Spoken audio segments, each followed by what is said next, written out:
Every once in a while, you come across a story that perfectly captures the total disconnect between the fantasy world of far leftists and the reality they run headfirst into when they're doing everything they can to avoid it.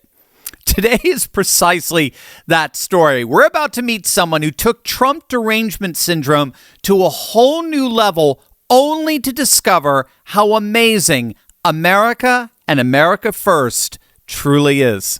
Hey gang, it's me, Dr. Steve, your Patriot Professor, here to help you make sense of the madness with breaking news and analysis you're not going to get anywhere else. So you know what to do. Make sure to smack that bell and subscribe button.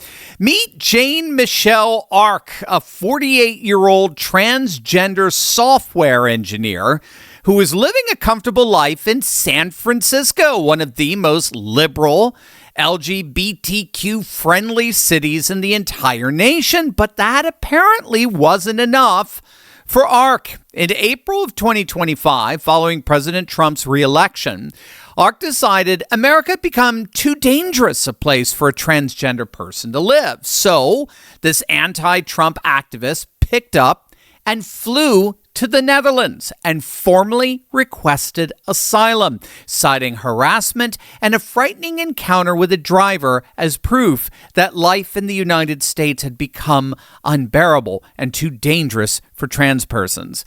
Ark's destination of choice was a place called Ter Apel. That's Netherlands' main asylum registration center. But instead of finding the safety and tolerance that he or she was promised, Ark found the city asylum center filled with fellow asylum seekers from Syria, Eritrea, Somalia, Turkey, Algeria, and Morocco. And let's just say they didn't give Ark a very warm welcome. Between here and there is a bunch of Algerians and Moroccans or whoever who think that queer people should be beaten. I think that this system where you have people just living out here that are unhappy is not good. Yeah. And do you think it's safe here? No, I don't think it's safe. Oh, it's scary. It's legitimately scary. I decided that my mental health is degrading so substantially being here that I just need to get out, and the situation that I have in the U.S. as a trans person, not good, right?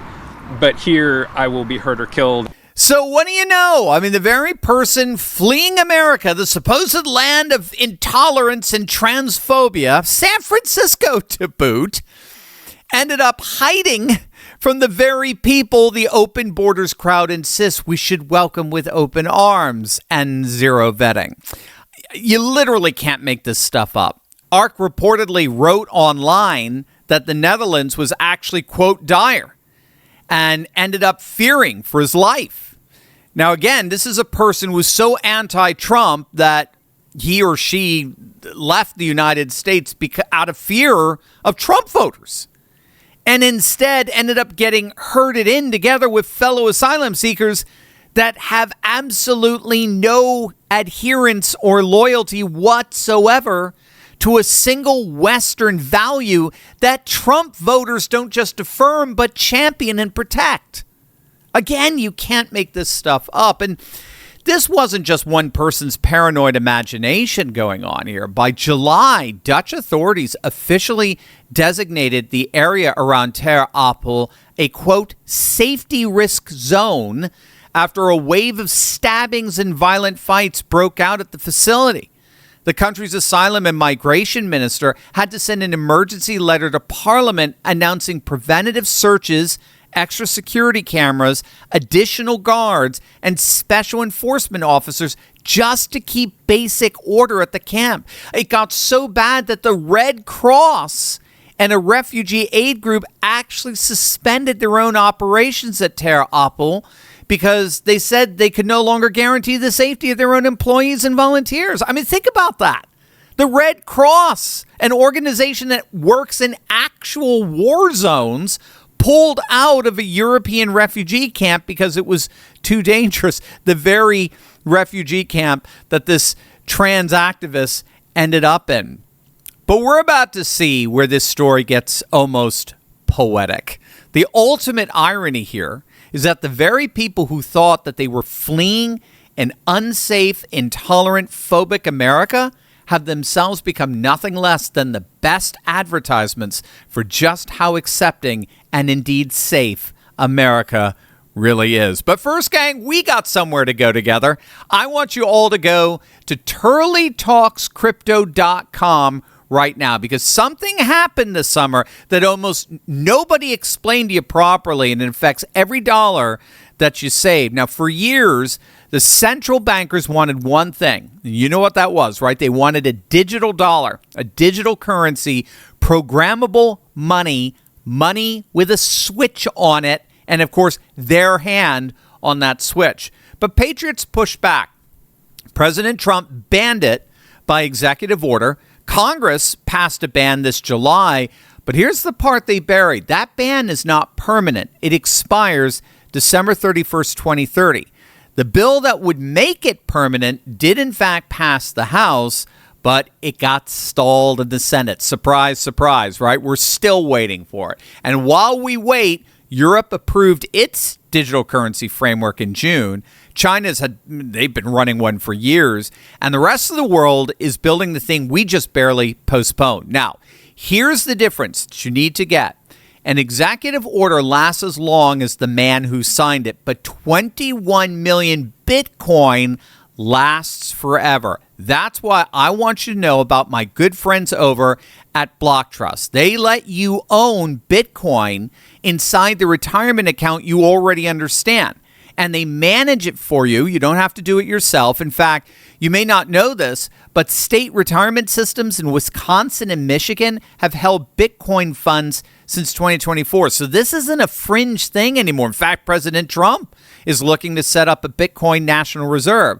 So right now, Turley Talks listeners can claim up to $2,500 in free Bitcoin just to get started. Click on that link below or go to turleytalkscrypto.com. You're going to get a free consultation. You're going to get $2,500 in free Bitcoin, and you're going to get straight answers from a real person. Do what I've done. I've been with Block Trust IRA now for years. turleytalkscrypto.com. Gold protected your parents. This is the one your grandchildren will understand. Click on that link below right now.